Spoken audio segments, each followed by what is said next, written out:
Alors en fait, quand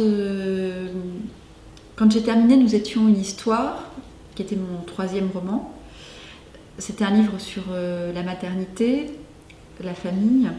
J'avais le sentiment que je n'avais pas complètement achevé ma réflexion romanesque autour de la maternité. Et est revenue, au moment de ce questionnement, la figure de Jeannet Buterne, qui m'habitait depuis de nombreuses années.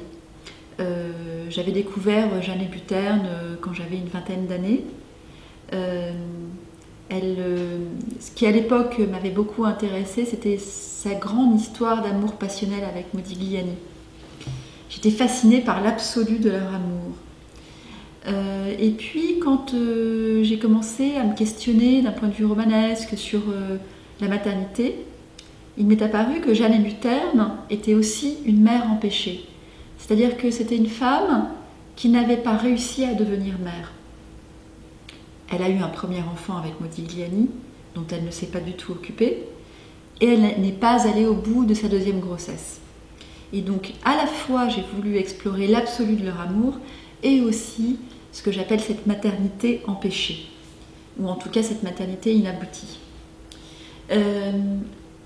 Et à l'occasion de la naissance de mon deuxième enfant, la voix de Jeannet Buterne s'est imposée à moi.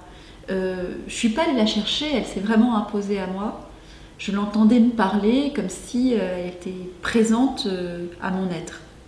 Il a été absolument nécessaire, vital, à un moment donné, d'ouvrir mon ordinateur et d'écrire.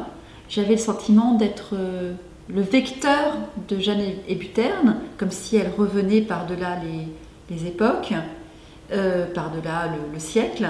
J'avais l'impression d'être son vecteur, j'avais l'impression d'écrire sous sa dictée, ce qui donne cet effet, je pense, dans le texte, où on a l'impression que c'est elle qui parle. D'où le titre « Je suis Jeannet Buterne ».